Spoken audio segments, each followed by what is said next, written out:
Yeah. What's up, puppies? What's up, puppies? I shoot. I shoot.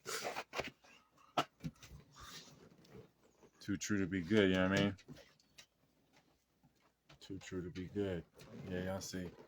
So, for everybody coming in here, I guess I'll let people file in a little bit. I'm gonna be doing a long live in like 15 minutes with Gian. So you gotta check him out. It's the official Gian, I think, Gion. And yeah, I'm just gonna go quick. Too true to be good. You know what I mean? Hashtag greatness. You know what I mean? Anyway, I guess I could just line up some questions if you feel like it, because I'm going into this live in like 10, 15 minutes with Gian, and we're just gonna go in probably for an hour or two about fasting, the specifics of fasting, and I just wanted to do this live to promote that, but I was also going to talk about a couple things, and then I'll get at some of your questions while I have some time. I just really wanted to promote the live because I didn't get a chance to last night. I forgot to last night, and I felt like if I posted, since it's at the same time today as the last live yesterday, people might think I was talking about yesterday still. So no, there's going to be a live in like 10, 15 minutes. Like I said, with me and Gian, and I think two other people. So usually those go for like 2 hours and some change. So we're just going to be talking about the ins and outs of fasting. So what I was going to talk about in this little minute that I had some time, I was just going to talk about basically how much people are thrown off the scent, how much people are predatory or have been trained or conditioned to be predatory. And I've spoken about this in videos on my YouTube, but never on a live or anything. So every time people are emotionally hideous, emotionally ugly, and in order to fill that void and of being emotionally ugly, a lot of people are going to replace it with being sexually desirable, and they fill that void or that emptiness with that that energy that they get from being desired. They want to want and they want to be wanted. So it's the happiness of pursuit, and that's why a lot of people are operating pretty much on a animalistic level, but even worse than a lot of animals, because you look at like Bengal tigers, they eat like twice a month.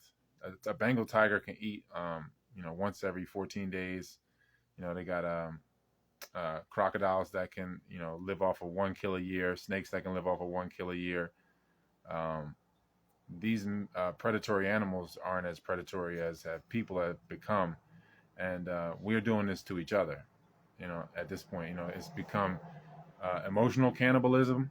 So people have gone from actually being physical cannibals, and that's not like that has stopped. Obviously cannibalism still exists somewhere on earth. Somebody's always holding that possibility down. That's always existing. It's always in existence. But people, when you're emotionally ugly, you have to throw off that scent. Like any predator, you look at any predator like wolf or a dog, it'll roll around in things to throw off its scent. So a lot of people will, you know, obviously people are going to do things to cover their actual physical scent because they don't want to actually smell themselves and they don't want to be smelled. So most people are, smell disgusting. Obviously, they're real true smell, and they just cover it with perfumes and deodorants and things like that. So that's like your rudimentary level of throwing off the scent. But that emotional ugliness gets thrown off so much because people are eating food that that they shouldn't be eating, food that suppresses their emotions, and then it sedates their body, or they're getting high or getting drunk or doing whatever that they do to sedate the body so that the body doesn't go through those detox symptoms, and you're not going through that process of, because you really should be repulsive. You really shouldn't be attracting certain things if you have emotional ugliness. You should go through a process of purging and processing that garbage emotion, and then applying yourself, becoming more virtuous so that you can change the charge of your energy. But people aren't doing that work.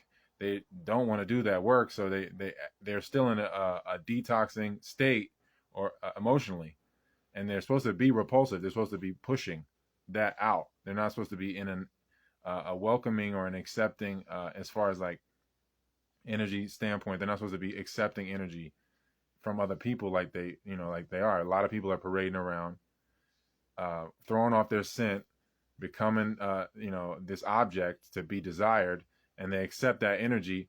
And it's just like, when you with anything, when you're jonesing for whatever, when you're desiring, you're craving something, and then your body's in that state, it's going through the detox, going through the withdrawal.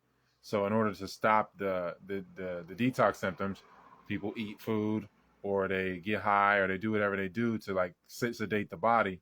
And then now when your body, it should be in a repulsive state, in a repulsion state, is now in a supposed, sedated state where the scent is kind of thrown off, and only certain, really aware people will understand, like, yeah, this person is emotionally ugly. So many people are also sedated that they wouldn't be able to tell that, that a person is ugly, like truly ugly on the inside. And, just their, energetically, or however you want to look at it. So that's just um, a side effect of disorder. True order, respecting order is what true love is, really. So when people prioritize fear, like I was saying, prioritize pride, um, they that it's going to create that hideousness, that repulsiveness, and they just have to be with themselves, and do things that bring about their true self, virtuous things, and at the same time, obviously, fasting, breath work, herbs, and different things that could aid in the physical cleansing, so you can do it in all layers of your being. So you definitely have a lot of people out here that are being they are actually prey, but they're being used by a predator they're sharing their body with, a parasite. So the parasite is positioning the body like bait. You see people posting thirst traps and things like that. It's bait. That's why it's called master baiting. They're baiting the master. They're taunting God. They're trying to get that attention. They're trying to draw attention from people, so that they can, because again, where the focus goes, the blood flows, and the blood is like liquid consciousness. So if you get people's blood to flow in a certain area in the lower parts of their being, and they start to operate from that area, and gaze into this person, they're giving off that energy. And so now you're getting that energy, and it's like sedating the body, when the body shouldn't be in a welcoming state. It should be just purging more so than it's taking in energy from the external. At least you want to purge and purge and purge, and then you can realize how your autotrophic state, the creator state, the state of generating your own energy, or realizing your own energy, and keeping in alignment with your energy, rather than feeding off of external energies, the heterotrophic state. So you have all those faculties to you. You have the plant faculties, the mammalian faculties, the reptilian faculties, the God's faculties, which would be like your prefrontal cortex. So all of that, you have all these faculties. So you can perform what they call atmospheric water generation. You can perform photosynthesis. All of that, that's autotrophic behavior. It's in you. A lot of it's just dormant because your body's just so focused on detoxing.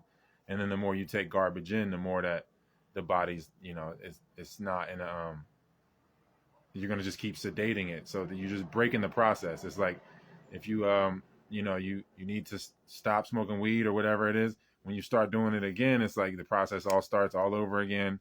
Your body has to detox this out now.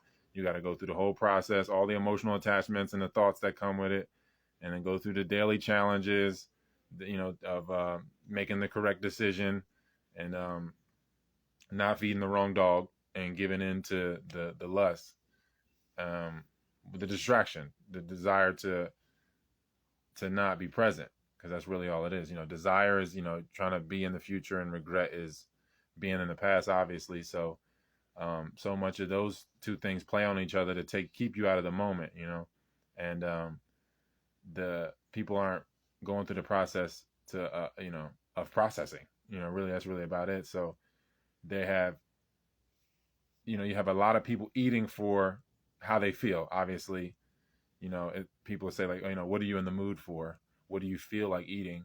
And that's not what you should eat. It's not, what you want to do, isn't necessarily what you should do.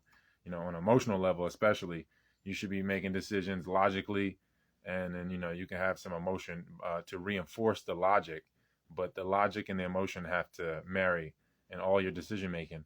So, when you're making decisions on food or what to eat, you should make the decision based on how you're going to feel after you eat the food rather than how you feel before you eat it. If you know like this food is going to make me feel satiated and I will need less of it, and I'll feel hydrated, I won't feel thirsty, I won't feel like bloated, I won't feel like I got itis, what people call itis, that lethargy, from the alcohol and the fermentation and uh, from the ammonia from the people that eat carcass, all those things that the body is going into a shock state. You eat this garbage, then they create chemicals. Once your body reacts to it, the chemicals are being created, and then now your body's releasing the endorphins, which is what you call enjoyment, to sedate you, so that you can go through your detoxing process. Your body, like, if you get hurt, you go into shock. If you get hurt real bad, you go into shock. You have that amnesia. Your body's trying to protect you from the pain. It's kind of the same thing. So you eat something that you shouldn't eat that's damaging you on a cellular level, you're going to have some level of amnesia there, and not really a presence, because especially if you're doing it in looping behaviors, you're really not present. Your body's just on autopilot, and that's definitely the parasitic mode. So a lot of people are in that state, obviously, and they're welcoming energy that is keeping them addicted to the energy. If you continue to post thirst traps, your body's going to become addicted and accustomed to that energy. So it's basically just a bunch of predators using them as bait, using them. It's really one common parasite, queen parasite, using them as conduits, as like bear traps. And they think, they're flattering themselves, thinking like, oh man, this is me, I'm getting this. But it's like you're identifying with the body, which is inhabited by a parasite. And, it's just a false identification, but it's like a sense of flattery that comes with it, pride, or what people call ego, which is, deep fear, you know what I mean? Because again, your identity is stopping at your skin at that point. You don't have the holistic identity of being one with everything. Your identity ends at your skin. So then you're going to be fixated on the beast, the animated part, the animal. And if that part, which most people, they are compromised, that part is compromised with a parasite. So it's using them as a springboard to create more hosts, to attract other people so that they can infect their children and their children's children and children's children, and then just keep everybody in that loop. So you have a lot of that. You have a lot of people that are predatory and another level, even worse than animals, because animals do things seasonally and they do things with respect to cycles. With respect to cycles and with respect to, themselves. So even though things are not in a natural state of affairs, they still have some level of respect, whereas humans don't really have respect. People, again, are ejaculating and not creating children, not consciously planning out creating children while they do it, and or just pulling out. And that, you don't really see any animal doing that, having sex out of season or having sex when it's not appropriate, and then just not finishing the course. So this just lets you know that this is parasitic behavior. This is not the true self operating through the body. The body's being raped, and whoever or whatever you think you're identifying with, these thoughts that you think you're identifying with, are not your own. And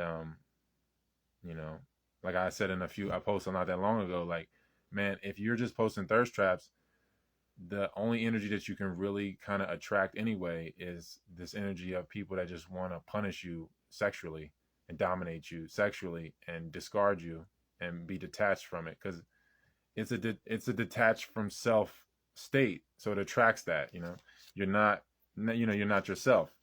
If you're identifying with this body, which is a piece of flesh, and you're baiting people, then you're just gonna attract people that are given willing to give off that suicidal energy, because ejaculation is called petite mort, or a little death. So when a female is receiving that energy, she's receiving the death, a corrosive suicidal energy, and she's just getting pieces of it. It's really, they're hemorrhaging a massive nuclear energy, really, and atomic energy, whatever you want to call it. And because anything atomic is something that can't be divided. You look at something that's like even the numbers. You look at time. You go from time. You bring time from years to months to days to hours to seconds, to the point where you break the seconds down to the point where they can't really be calculated, and that will be called atomic time. And it's the same thing with the body itself. You have a sperm cell. It's if you split it, you destroy it at that point. So it's something that can't be divided. That is by itself. So it makes it atomic. And so it's atomic. It's a nuclear energy, like a nuclear bomb, energetically kind of going off every time people ejaculate like that. And they're just hemorrhaging massive energy, and the women are just conduits that, again, they're raping each other. Everybody's raping themselves. They're just like joint rape, joint masturbating rape. It's not really anything but that. So it just conjures parasites. You're just attracting parasites. You're not attracting teachers, or what people will call children. So it's a crazy thing. You got this vessel that's being positioned to take on more energy than it's really designed to, and the wrong energy, and it's suicidal energy, and that's just feeding the wrong dog. It's feeding the wrong identity within the body, and then it just grows more and more and more until it takes over the body, and then like they say, the persona crushes the person. So let me see what time it is. It's 3 o'clock now, so I'm gonna go run and get my charger, and then I'm gonna answer these 2 questions. I'm gonna run and get my charger, and then I'm gonna do the podcast or the live with Gian, the official Gian. So let me see what these 2 questions are.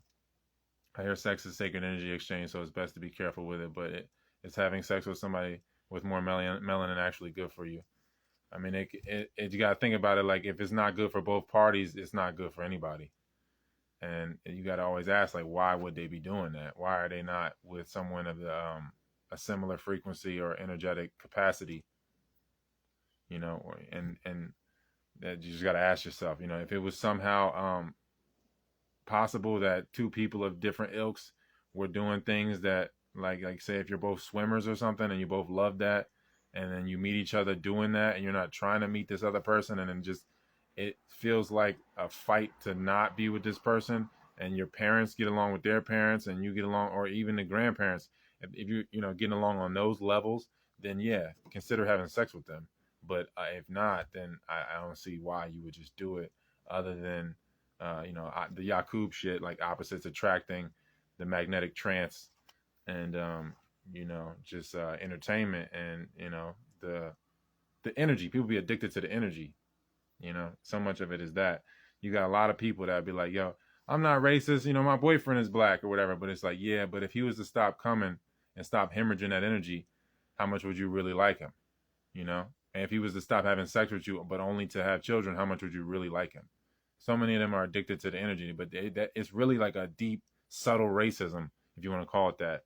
It's an energetic